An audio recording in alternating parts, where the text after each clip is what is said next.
Hi, and welcome to the Mavericks Unlimited podcast. I'm your host, Chris Roy, and this is the place to be to get unstuck, unleash your superpowers, and create a world that works for all. On this podcast, we speak to Mavericks who inspire us. We aim to get the insight and wisdom from their story to give you the clarity, courage, and conviction that you need to make your mark on the world. On this week's episode, our guest is life coach, writer, and deep thinker, Olivia D'Silva. Olivia went through a life-changing moment in 2006, which led her on a journey to discover what's truly valuable in life.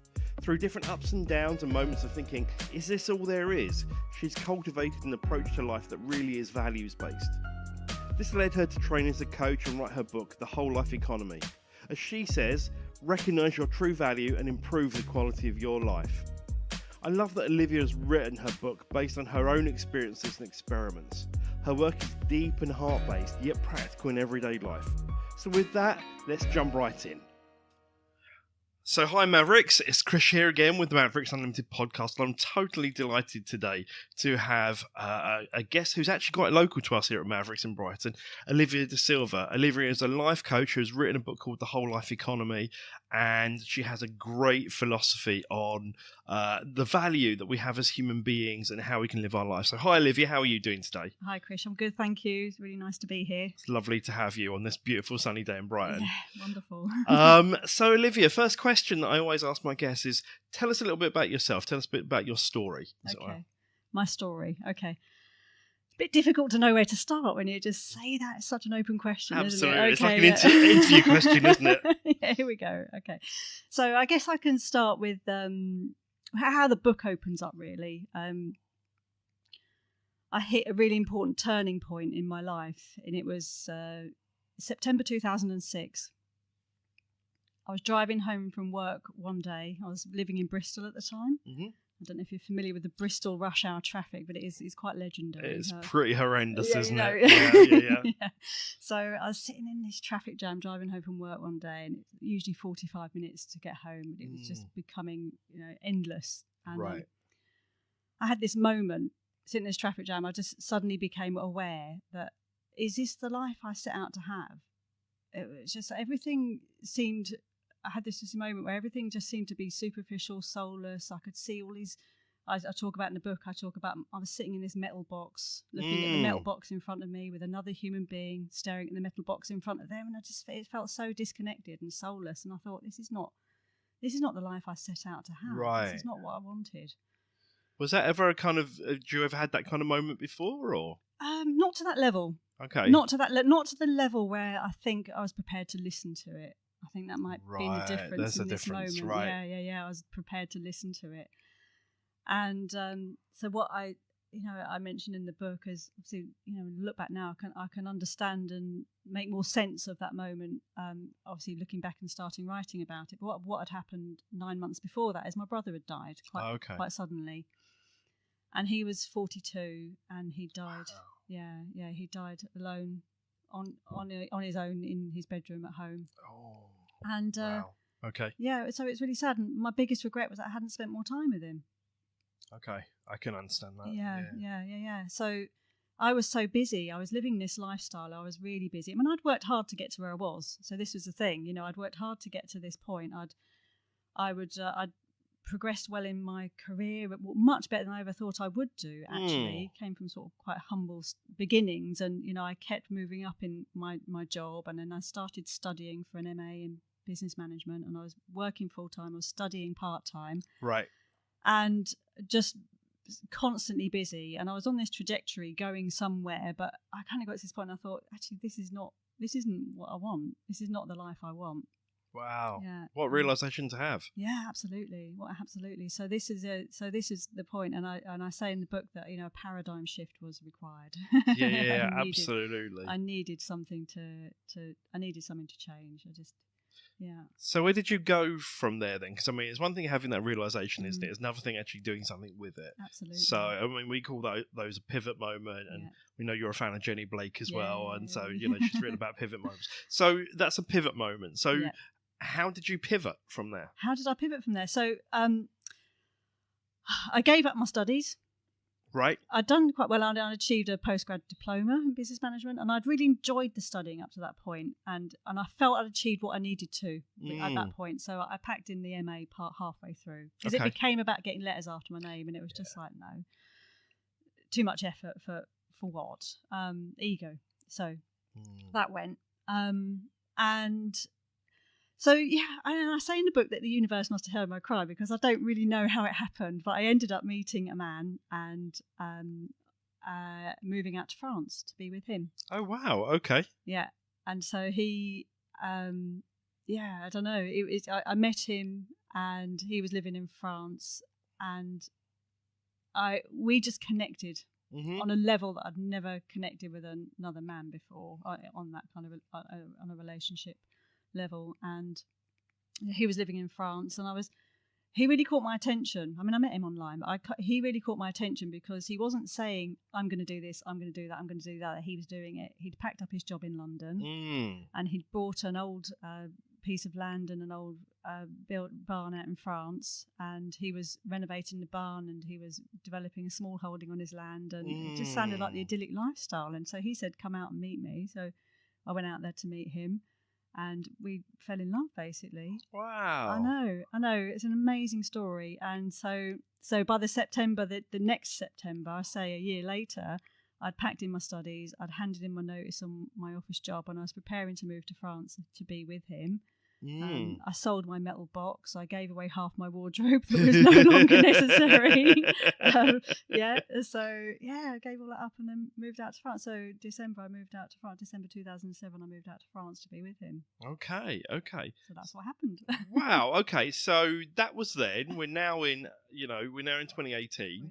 So give us the headlines of what sort of happened in between to lead you to doing your coach training Headlines. and just kind of a quick kind of sketch of the territory, as it were. Okay, right. So things didn't work out as I expected them to in France. I went to live this idyllic lifestyle and found out actually it was a lot more difficult than I expected. I'd kind of given up this whole identity of the office and the business and all that stuff, and then thought, who am I in this new world? I don't know.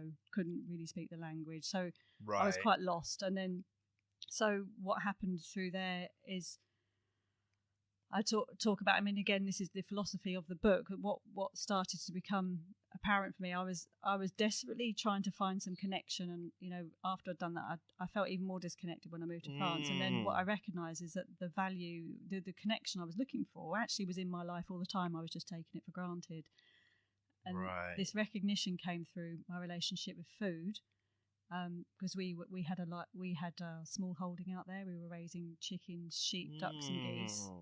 Wow. And they were livestock. Yeah. So, apologies if you're a vegetarian. Yeah. No, I'm not. No, I'm not vegetarian. I used to be, but not anymore. Not anymore. Okay, so you understand. Yeah. Apologies to any vegetarians who might be listening, but I mean, actually, having said that, vegetarians and vegans understand a lot more about my philosophy when I talk to them. They have a great understanding because we had a relationship with our animals. I was warned not to name any of the animals, and I named every single animal that came through the land, and we had a relationship with them. And then they'd go off to slaughter, and we'd bring them back home for food. And what I recognised was in that experience, I was investing so much more in my relationship with food than I ever thought was possible. I'd ever been conscious of when I go to the supermarket and just buy it and bring it home and eat it. So I recognised that the value in that relationship and how it was impacting our quality of life was incredible. So I mean, it was very emotional. It was very emotional the day the animals would go to slaughter. Yeah. I was able to handle that emotion, and I felt that the animal's life was honoured, actually, because we let them go, we honoured them, and then when we did use the meat, we used the best possible ingredients. We used cooking techniques that were really suitable for it, and and we really honoured that food. And then I recognised the impact that had on my quality of life. So really that philosophy is what I've developed into the book, Your Whole Life Economy. So that the strapline of the book is recognise your true value and improve your quality of life. So that's what that's about. So yeah, anyway, so fast forwarding, you asked me for headlines. Sorry, It's quite difficult. Yeah, so anyway, I won't go into the whole story of what happened in France, but we ended up coming back to England. And in fact, I won't go into all of that. But I went back to working in an office job Right. in England Yep. for a while, and we ran out of money in France. It's a long story. We actually spent the first 2 years of our married life living apart because I came back here to work while my husband carried on with the building out there. Right. And so then he came back, and so I was working in an office, and I had a good job, and actually quite enjoyed my job. I was working in export sales, and I got to travel and meet people, and I really liked the people I was working with. It was a nice company, and Sure. but it wasn't what I wanted. Yeah. Again, I had this, and I think if I'd have put my mind to it, I probably could have progressed the career at that point and worked through that company. There were opportunities there, but it wasn't what I wanted anymore. So when my husband came back from France, we ended up, long story short, we ended up working in estate management together, so we could use our skills that we got in France with the land. And my husband's very, very clever, and he knows a lot of stuff. He's one of these people who just knows a lot of stuff. He's very capable, and so we ended up working in estate management. Right. So that's what we do now, kind of day job. And then so it's a very relaxed way of life, and it's at part-time for me. And sounds lovely. Yeah, so we work outside a lot, and there's land, and there's no animals where we are, but we do get to look after land. It's in the countryside. Yeah. So it's a beautiful way of life. And so after a while, I got into thinking, well, what do I want to do next? And it was almost like I'd let go of everything. There was another point, I'd let go of everything, but I was in a real position where I was like, stable. I had a lot of stability there, and I was able to think, right, what do I want to do next? And I got the idea to train as a life coach. I remember the moment actually that I had this idea. I was January 2016. I was getting ready to the day. January's that kind of year where we tend to think about these things. Yeah, absolutely. Yeah. What do I do? What next? New year, new you. Yeah. And actually, it's a funny story because I'd applied to go on an art course. Oh, right. It's a painting course because I thought I really want to, get back into doing something creative. I'd recognised how important a creative outlet had been for me when I was in France, and I was having difficult times out there, sort of emotionally. And I've learned that creative output was really important. Creative outlet was really important. So I applied to do this art course, and typical artists, they hadn't replied to my inquiry. So I'd emailed them about 3 times and then thought, that sounds about right, doesn't it? So what else? So anyway, so I'm quite glad I didn't do that because I don't know what I'd have done with it. But anyway, so I thought I might train to be a life coach. And then I thought, why didn't I think of that before? It seemed really obvious. So I've had coaching. I'm a real fan of life coaching. I've been coached. My first experience of coaching was when I was 31. So it was, before that moment. So I really attribute a lot of the changes and the development I've made in my life through coaching. Absolutely. So I'm a real passionate, real fan of it. And so I thought, why didn't I train to be a life coach? And I thought, I don't know why I didn't think of that before. Right, So okay. So then I found this course with Animas Centre for Coaching in London, who I'm giving a shout out here because they're a fantastic organisation. Yeah. And I saw their course, and it was just the level they were training at. I thought that's what I want to do, and so I started my journey to be a life coach with them. Awesome.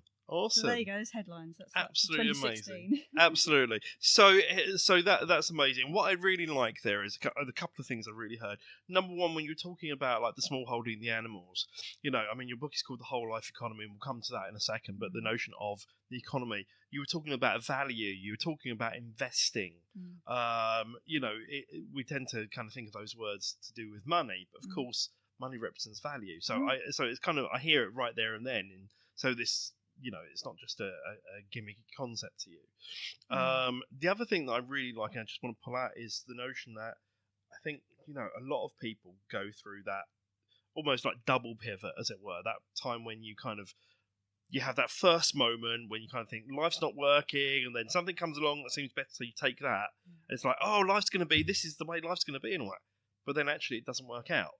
And actually, I can certainly relate to that myself, with my living in San Francisco thing. So it's just really interesting to hear that as well. So coming forwards then, so you have written this book, The Whole Life Economy.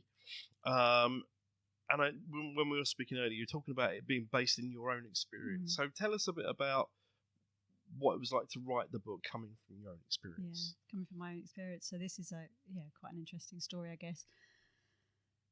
So when I set out to train as a life coach, I genuinely did it with my own personal development in mind, and I didn't go into it thinking I'm going to set up a business or have an offering. And I remember saying to my husband, actually, I'd love to do this course.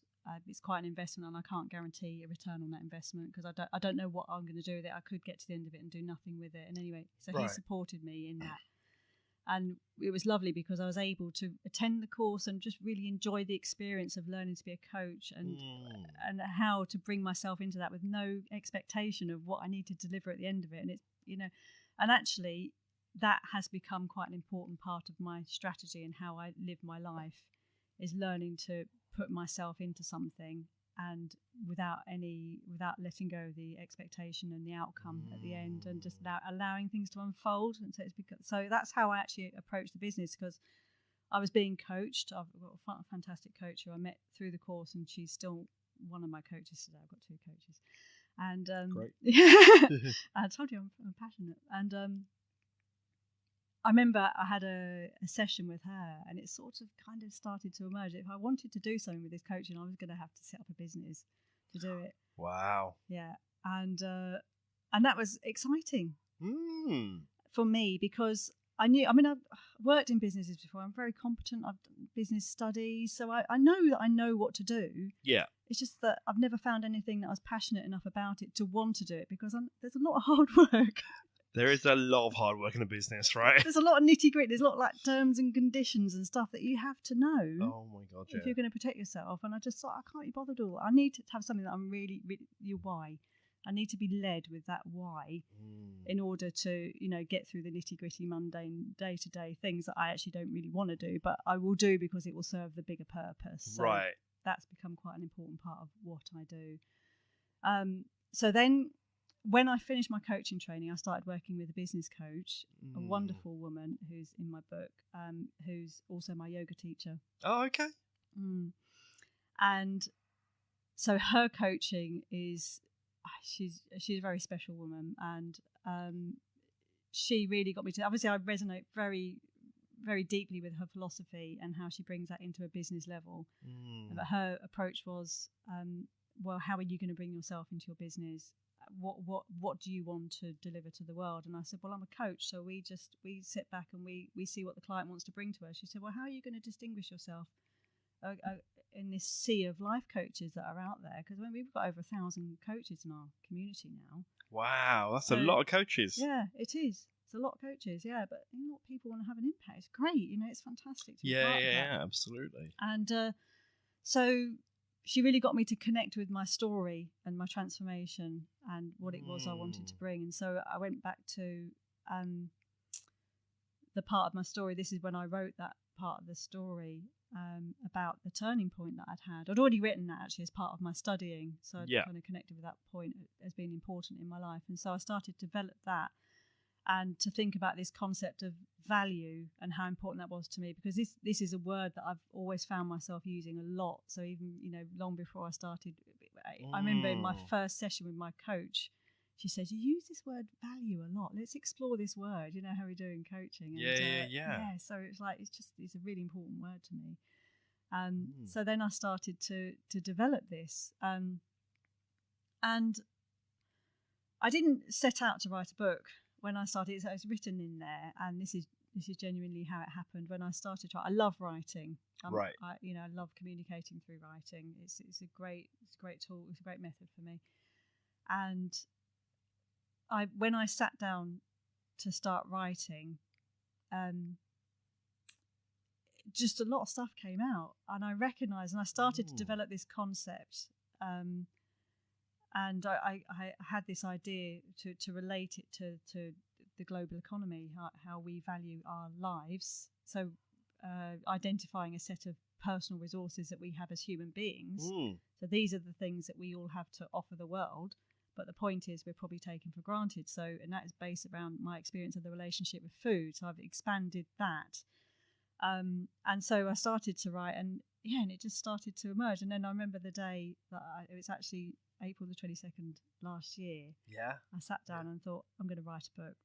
Oh, okay. So I thought, so this is what I'm going to do. So I set out to write a book. And again, it was that kind of the process of doing it, or the way of doing it, was I'm just going to do this, and I'm not going to worry about what I'm going to do with it. I'm just going to do it because I felt I needed to do it. You know? Really being present in the process of being writing present, it. yeah, and listening to what it was I wanted to do. But I just had this urge to write, so I sat down, I came off all my social media and plucked all that out, and I haven't done that same exercise since then, but it was just so refreshing not to have. No Twitter, no Facebook, no Instagram. Nothing. It was nothing. I came off it all, and I wrote this book I wrote it over a period of about 5 weeks, and it developed, the basic structure was written over a period of about 5 weeks. Mm-hmm.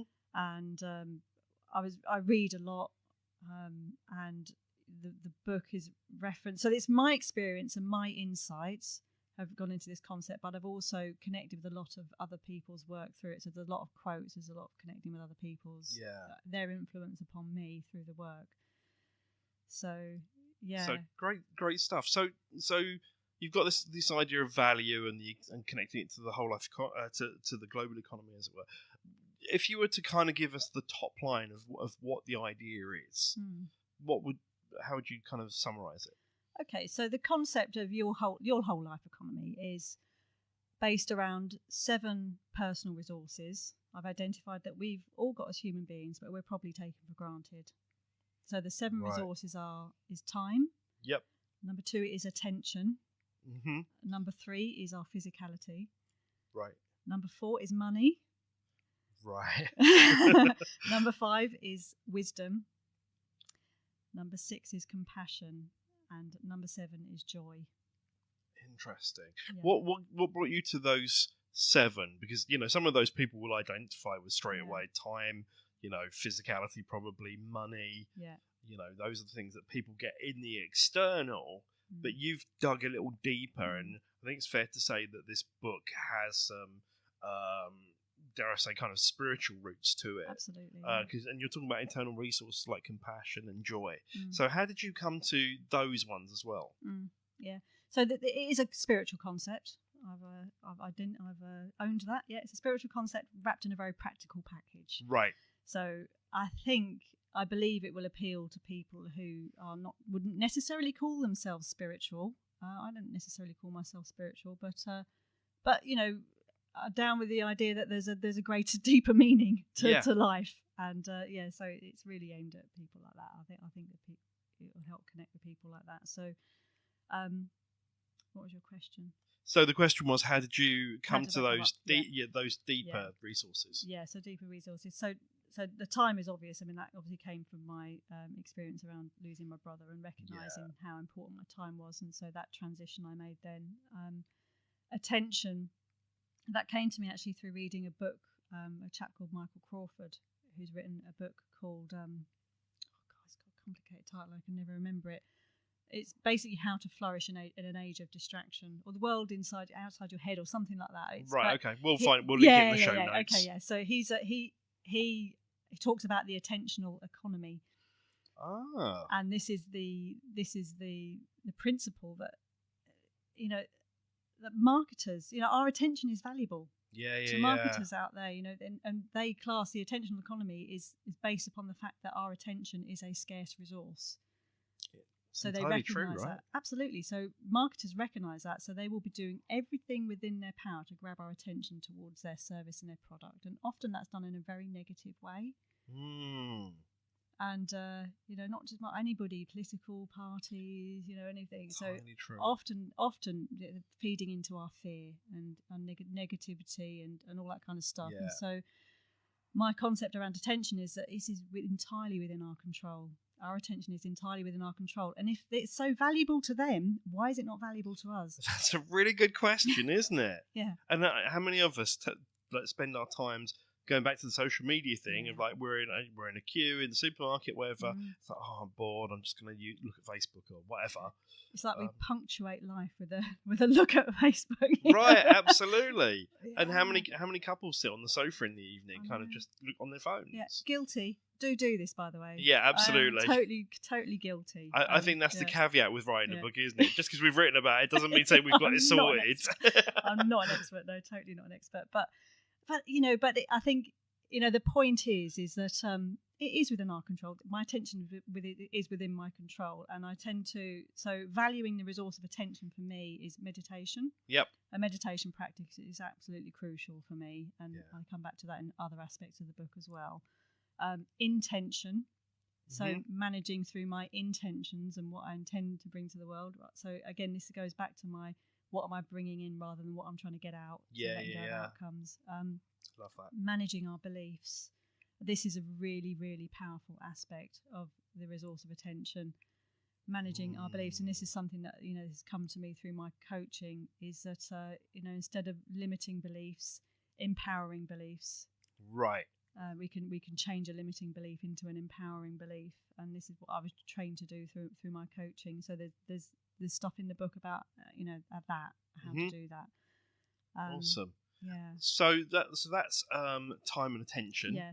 So so physicality and money, you said, you think that's probably quite obvious. Well, physicality, let me just say that that the principle behind this is about the gift of life. So physicality, people tend to think I'm going to talk about nutrition and exercise, and I don't.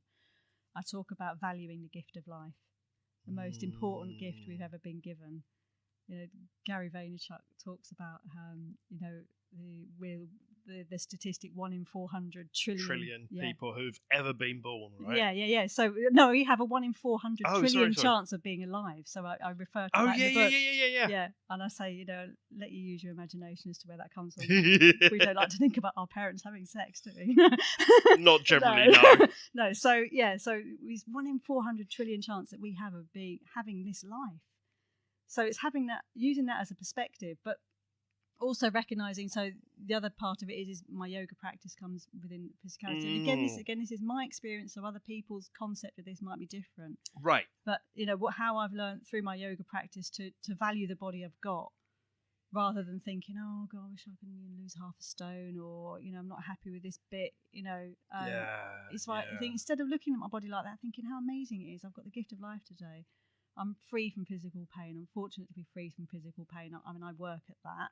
And but the point is, when you come in from that perspective, how this is the principle behind the whole concept really is that when we value that, we will treat it better. Yeah, absolutely. When we value what we've got, we will want to exercise. We'll want to treat our body better because we'll recognise the value of it. So it's coming at it from a different aspect, and that will improve our quality of life.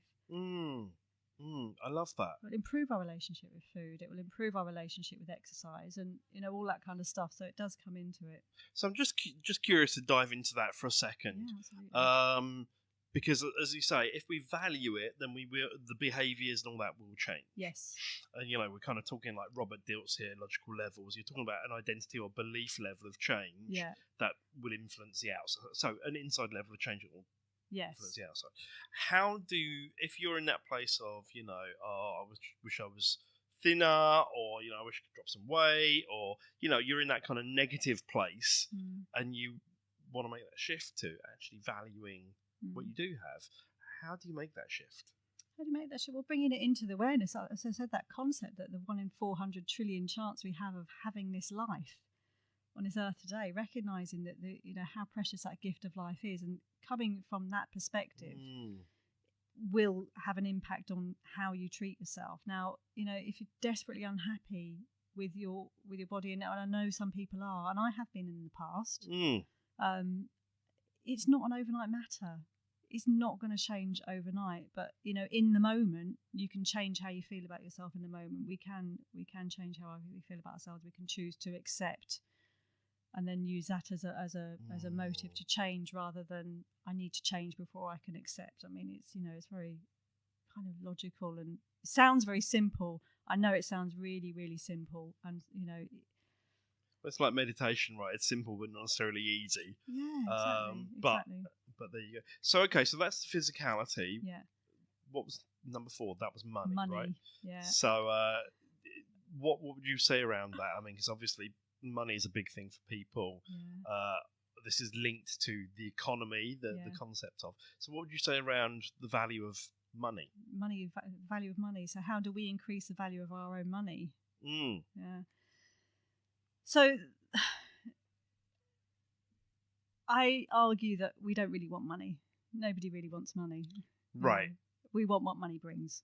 Right. So we want the security that money brings us. We want the freedom to go out and eat and socialise and do that kind of stuff and buy what we want. So we don't really want money. We want what money brings. And so what money brings to us is energy. Yep. And money can be, money can be a great catalyst for character. Is something that I've observed over the years. Having too much of it, having too little of it can really bring out in character. And I've been through times when I've never had that problem of having too much money personally. I've had the problem of having too little money. Right. Quite a lot. And actually, learning to cope with that's another story. But the creativity that actually brings out. When money is a scarce resource in our life, how we actually have to be very creative. That's true, about how we feed ourselves healthily, and what we do with our money, how we use our time when we can't afford to go to the cinema or something like that. What do we do instead? How do we bring joy to ourselves without we don't have money? So it can be real, really creative. But I've gone off on a tangent, but anyway. But so the point is about the energy that money brings. So. And it's about managing that energy to make sure that it does bring security, it does bring freedom. It's not bringing isolation. It's not bringing a burden. Money is, great. It does bring power. And with power comes great responsibility, as we know. Right, absolutely.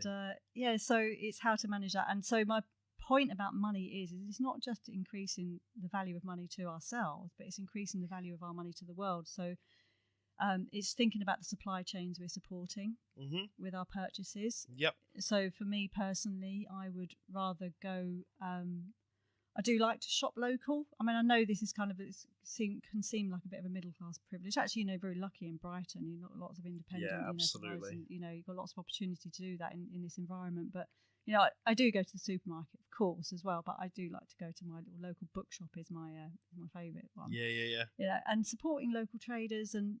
And think about, okay, it doesn't have I think about the supply chains that we're supporting, like with fast fashion and technology and that kind of stuff. And of course, we have to live in the modern world as well. So there's a very practical aspect of this. And this is not about, don't go to the supermarket or don't buy on Amazon or anything like that. It's not. It's just about being consciously aware about what the supply chains your finances are supporting. So the point about shopping locally and independent traders and things like that is like, okay, you might not have a big impact on taking it away from the supermarket, but you'll have a big impact on that trader by supporting them. And often when you're supporting an independent local trader, you're supporting somebody who's got a great passion, who's working incredibly hard to keep a business running. And, and something I always find as well is the experience I have of shopping. I mean, so it becomes an experience of going and talking to somebody who's really passionate about what they do and they're selling. And, it becomes an experience. And then, whatever I'm buying becomes with a story to it. So this is something that stories add value. Yeah, I think that's entirely true. Stories add value to everything. It just stops it from. I mean, when I think about, I'm suddenly thinking about even if you go around a Waitrose or an M&S or what people would consider to be like really higher end supermarket, it's still very commoditized, isn't it? Yes. It's still very everyone walk around like a bunch of drones pushing their trolleys around, and it's not going into your local greengrocer or whatever and finding out what's happened to Mrs. Miggins this week or whatever. Exactly. And the community aspect of that, there's a lot to it. There's a lot of that, and and again, people listening to this, I haven't got time for that, and a lot of people haven't got time for that. They've got kids to pick up, and they've got all that kind of stuff, and okay, that's fine, but it's just, I guess it's just being consciously aware and making a small effort can make a big impact. I think I really believe that. That's what I'm really hearing in a lot of this, Olivia. It's a lot. I'm hearing the word consciousness a lot, and attention. Awareness even, and energy. where we, it's, as you said earlier about that intention and attention. It's like, what are we aware of? Where do we place our energy? And it's kind of almost just being that bit more aware raises our experience, raises the value of our experience. Yeah. Well, I say that the currency of the whole life economy is your energy. Right. So it's either positive radiating energy or negative draining energy. Right. So that's the whole point around the resources. We invest our resources in a way that brings us a positive return of energy. Love that. Simple. Love that. So let's just talk about those last three resources. So number 5. Wisdom. So Absolute favourite. Yeah, I'm a big fan of wisdom, but it's not a word we use a lot in today's society, is it? Yeah, I'm going to bring it back. Let's bring it back. Yeah, let's absolutely all for that. So tell us a little bit about what you mean by that. Yeah, so wisdom is created through our experience. Right. Yeah, and and this is the resource that gets better with age. It just it grows with age, and so I talk about maybe when we're not valuing the resource of wisdom, is that we may end up experiencing the same thing again and again and again. I don't know if you've ever had that in life. Oh God, patterns.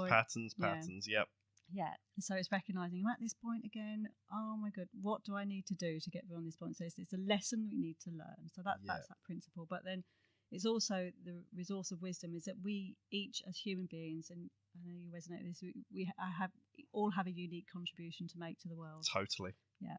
So love that. We make whatever makes us up as a unique individual human being is we can bring this to the world, and it will have an impact in whichever way. It will have an impact on us. It has an impact on me living this way, and I believe it will have an impact on everybody else if they can tune into the fact that I have something special. I have something to bring, and this is precious. This is a precious resource.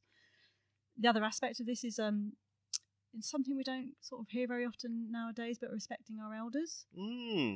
It's like our elders have a time perspective we will never have.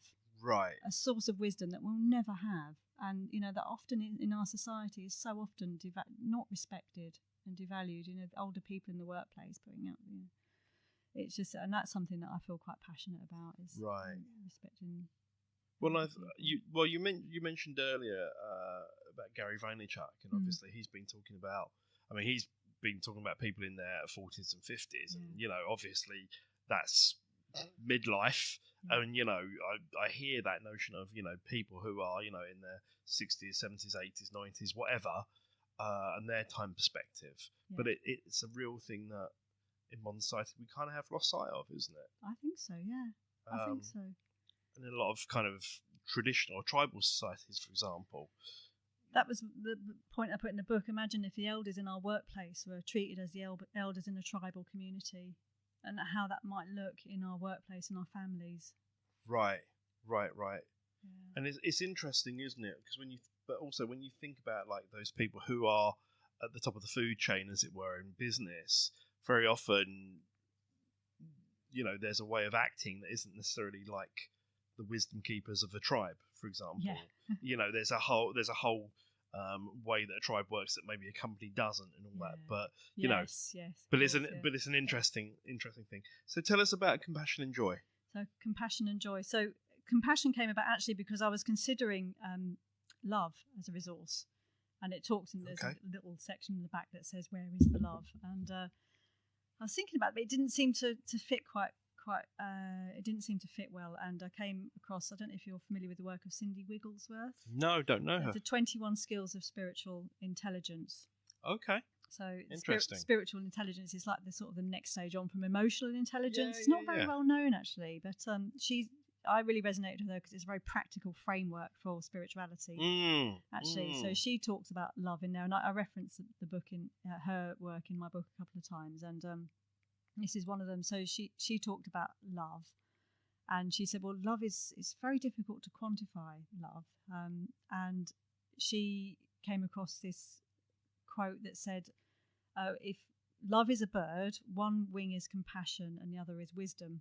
And I thought, I really like that. So that kind of really fitted obviously with the analogy. So I thought, bring compassion. And then, so I thought about, and the other thing I thought about love. So the whole concept of all these resources is when you invest in them. So we're on a transactional level all the time. Yeah. We are investing our resources, we're consuming, we're distributing, and we're consuming all at the same time. It's about getting that quality of energy within that transaction. So we're transacting with these resources all the time. Yeah.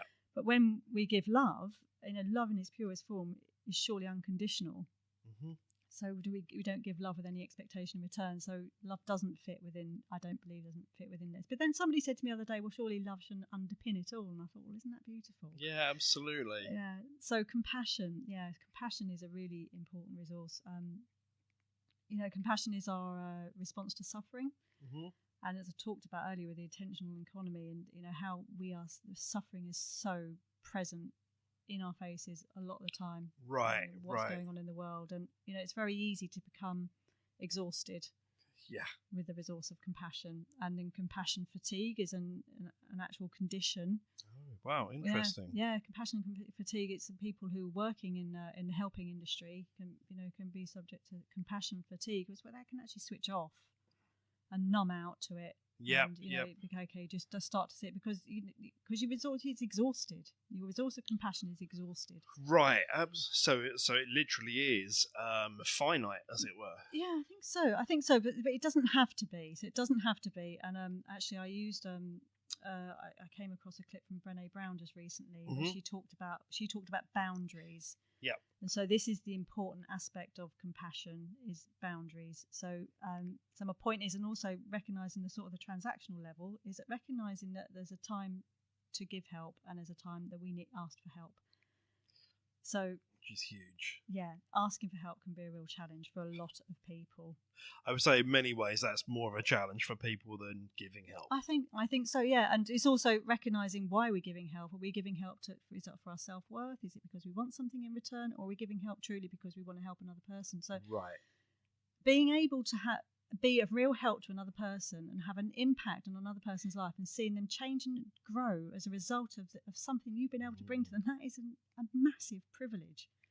Absolutely. A massive privilege to be involved in someone else's life on that level. And so if we're not asking for help, if we're not giving that privilege to another person and being able to open ourselves up when we need it and ask for help when we need it and say, hey, and allow another person to have an impact on us, then, where's the balance there? So yeah, absolutely. That's what that's about, yeah. Makes sense. And then last but not least, joy. Joy is, so I found joy the most difficult to write about, and I don't really know where the resource of joy came from in terms of the concept. It wasn't finished with 6. I knew it wasn't finished with 6. And I thought about joy, and so joy I've written from the angle of so we can devalue the resource of joy by joy light, I call it. So flipping through your Instagram page in the morning and like all the inspirational quotes. Yeah, that's nice. Okay, moment. Joy. Exactly. Way, and then going off into the world and you're completely forgetting about that 5 minutes later because you're stuck in the traffic jam or whatever. So that's not really valuing the resource of joy. So valuing the resource of joy would be recognising that there is joy in every moment, and joy is around us all the time, and it's like a choice. Yep. We see joy or not, but then also it's important to manage that resource because so joy doesn't become denial. Yep. So it's like every cloud has a silver lining, but you have to acknowledge the cloud to be able to. Yeah, you can't happy face everything, can you? No, exactly. So actually, talk about joy. I talk about acknowledging pain.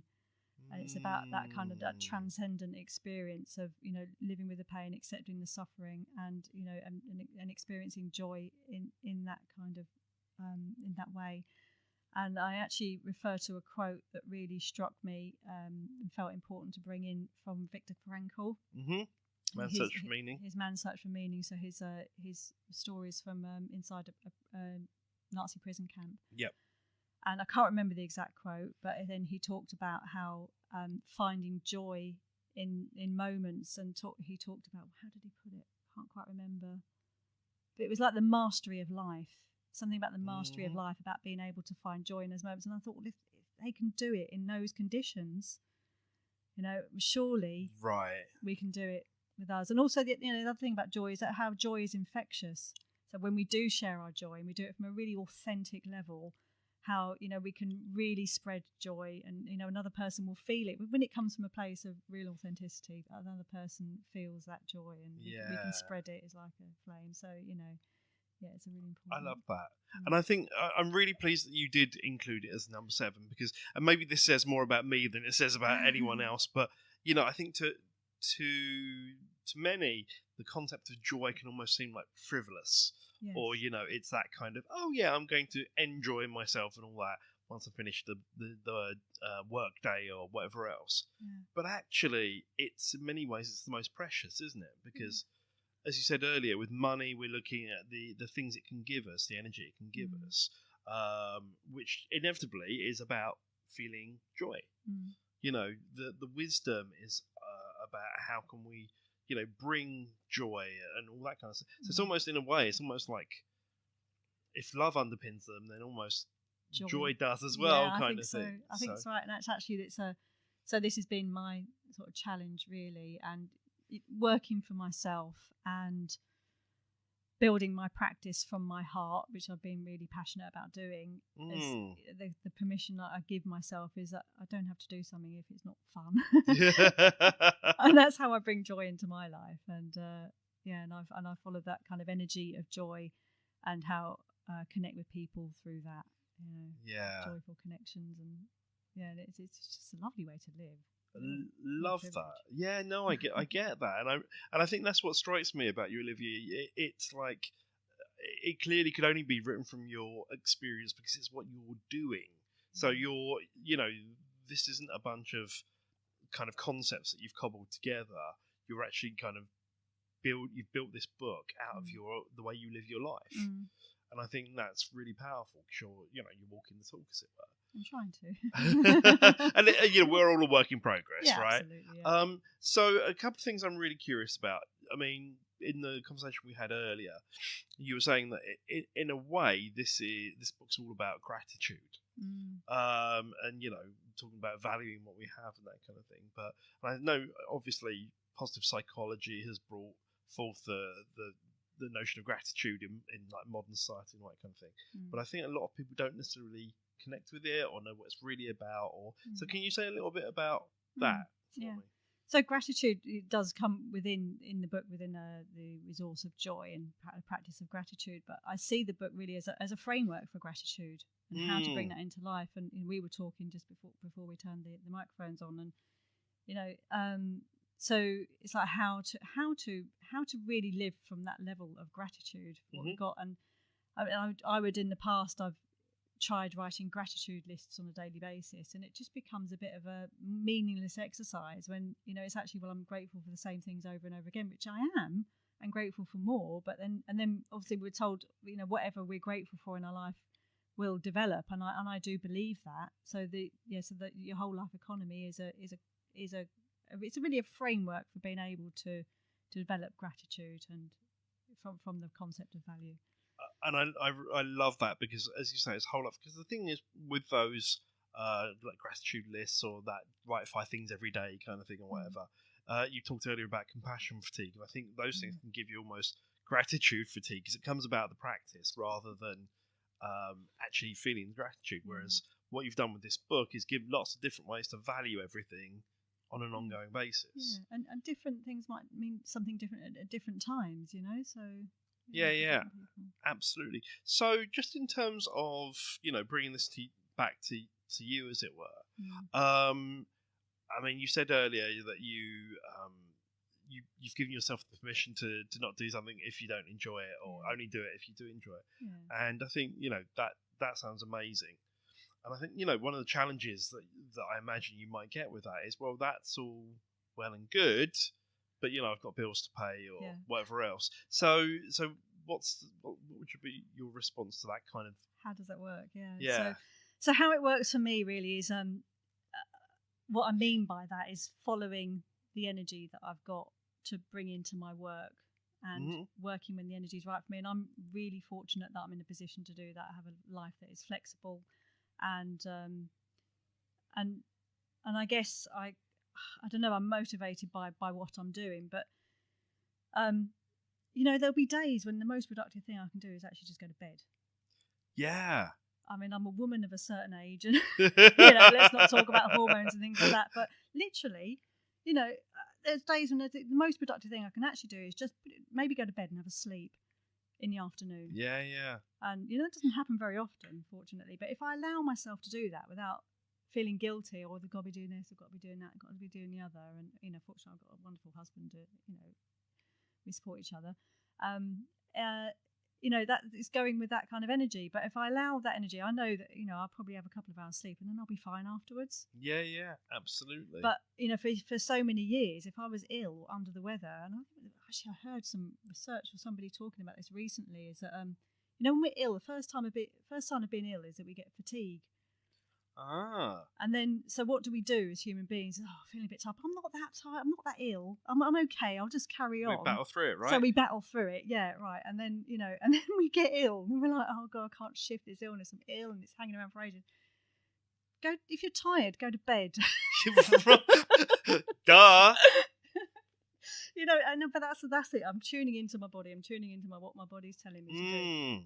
But then having said that, it's also going with the energy of doing stuff at the right time. So I was telling you a story before, but when I was writing the book, so I wrote the book over this period of 5 weeks and last year, and then I published it 31st of January. So the whole of last year was really getting myself ready I'd written this book, I'd developed this concept, and it was almost like I had some challenges to go through to develop myself into being ready to put this out into the world and do something with it. And I had to do that with the right energy. Otherwise, I don't really believe I'd be able to sit here and converse with you on the level that I am being able to. Right. If I hadn't just held myself back and thought, actually, the time's not right now. Yeah. And I did quite a lot of that.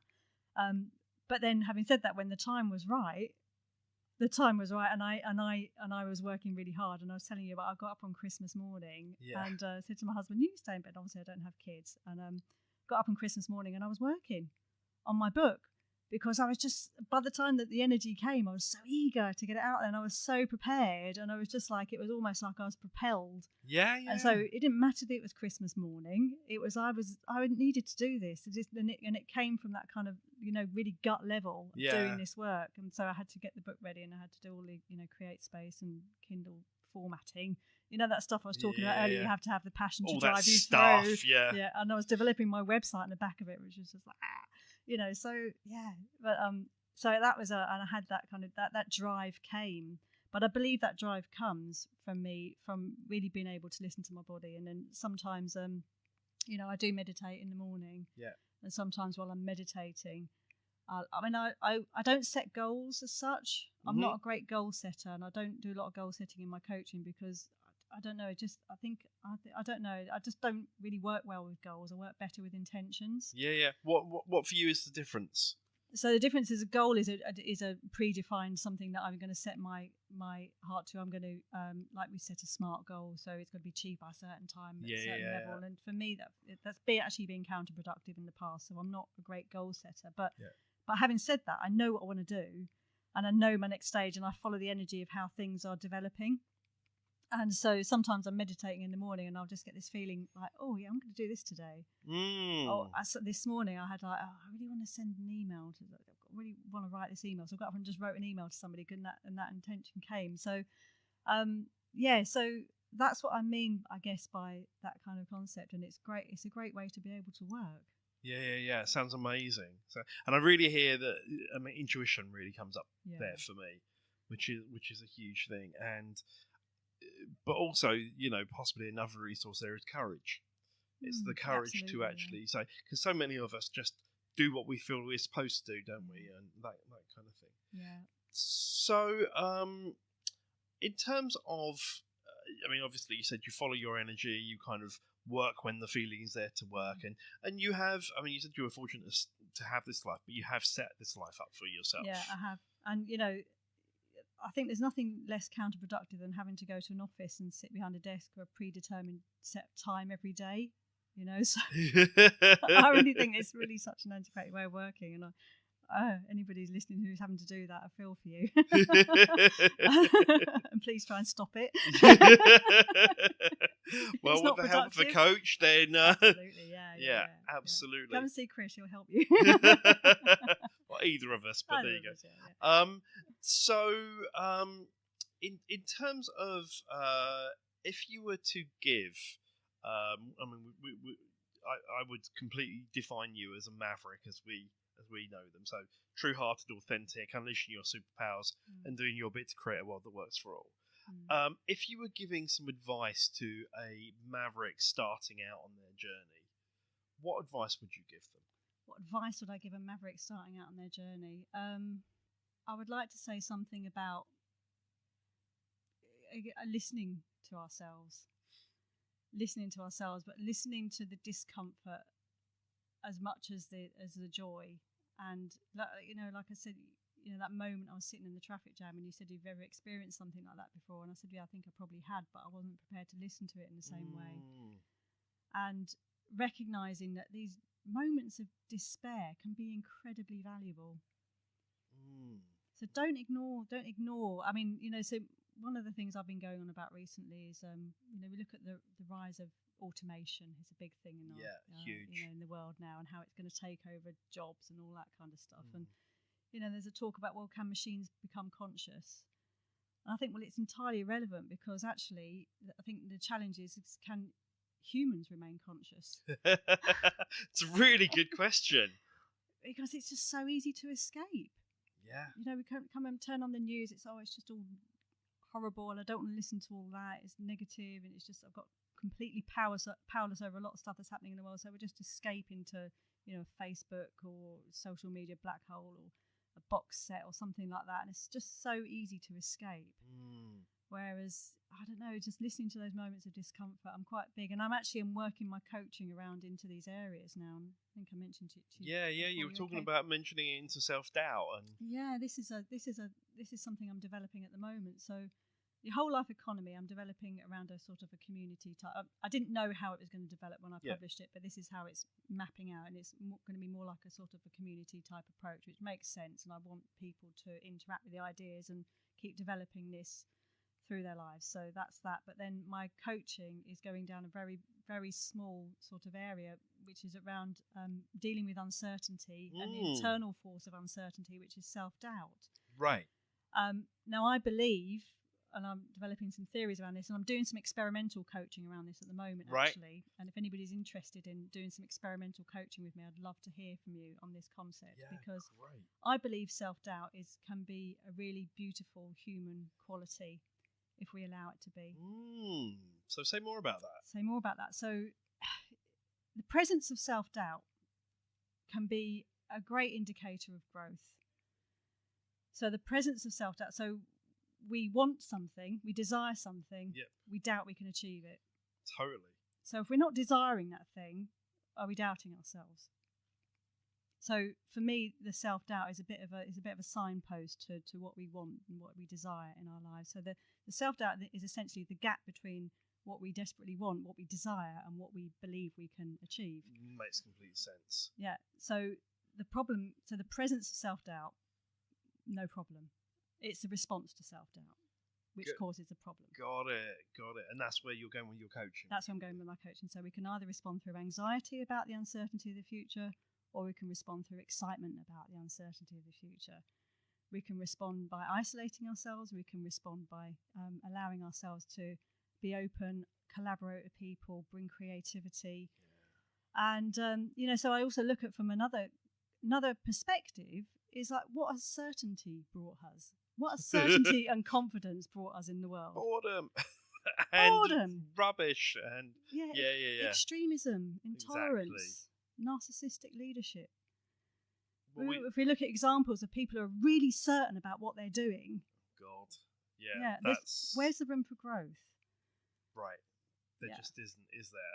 And it then becomes about the rigidity of I'm certain about what, and I'm more certain about I'm right than you are, and exactly. And so on and so forth. Yeah, and so self-doubt is often seen in lots of coaching programs, motivational tools. It's about something to overcome and to squash and conquer and all that kind of stuff. And actually, I don't hold with that. Yeah. Let's embrace self-doubt and use it, and then when we get to a level of being more confident, let's still allow room for doubt, because we're allowing room for growth. We're allowing room for life to unfold, and we're allowing, space for beauty to happen. And so I love that. yeah, so I love that. yeah, I love it too. I'm really passionate about this, and Get it.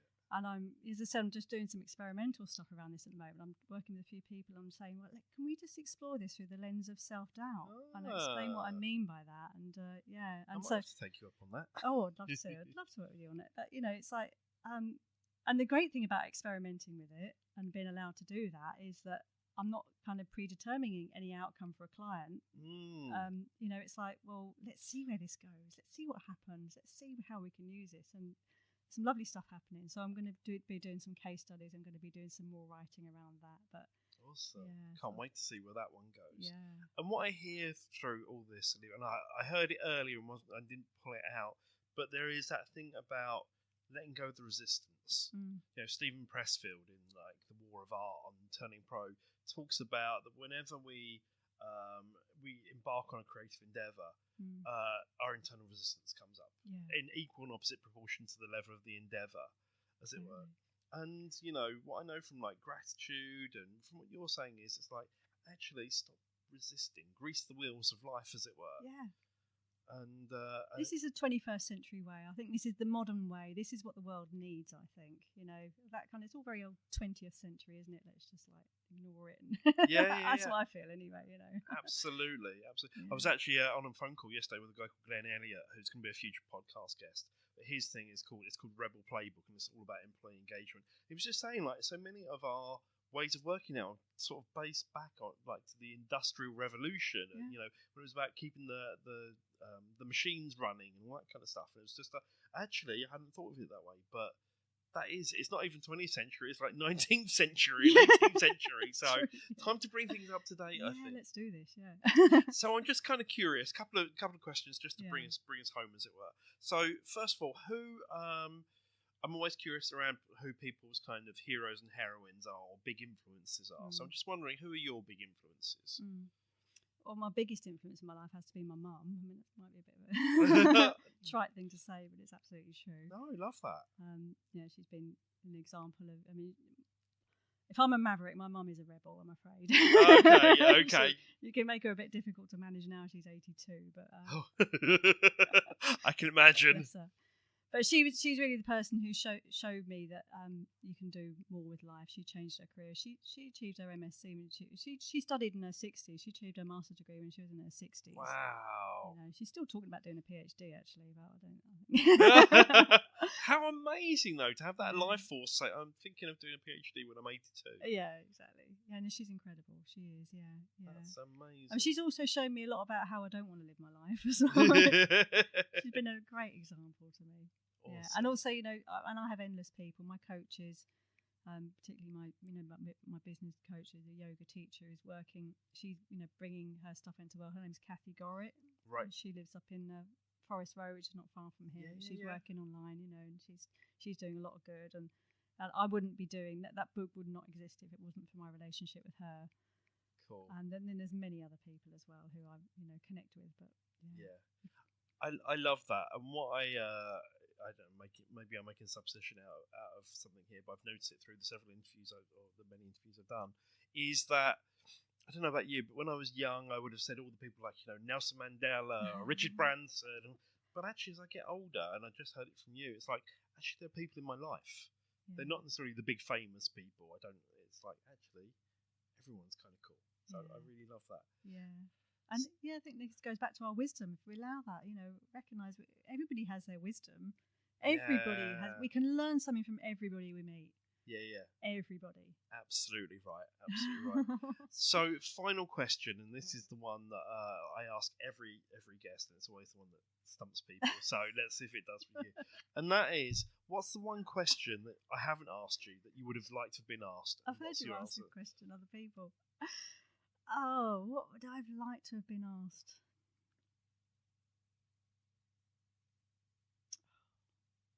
I don't know, honestly. Okay, that's cool. It's one of those ones that sometimes people jump in to say, actually, I'm really and other people's like, you know what? I'd love to dig deep on some wisdom for you, but I think your question has been so great, and you've allowed me to really talk, and you've given me the space to totally be myself. So I really think there's nothing I need to add. That's always my That's always my intention with these kinds of things, so that we leave the conversation kind of in a complete place. That's great. So, Olivia, thank you so much. This has been an amazing conversation, just really rich. And I love, like I said earlier, what I love is the person I see sitting opposite me here is not someone who's just espousing a philosophy. It's someone who's it's actually talking out of wisdom. It's actually you're living a lifestyle that's born out of experience, and you've written from that place. And so that's the difference, I guess, between philosophy and wisdom.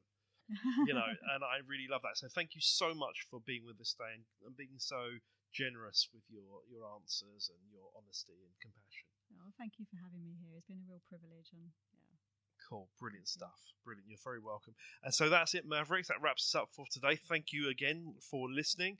And we'll see you again on the Mavericks Unlimited podcast next time. Bye for now. Hey, listen up. Don't go yet. Did you get something meaningful out of this episode? Well, the most meaningful thing that you can do right now is to go and leave a review on iTunes, because those reviews are what keep us here.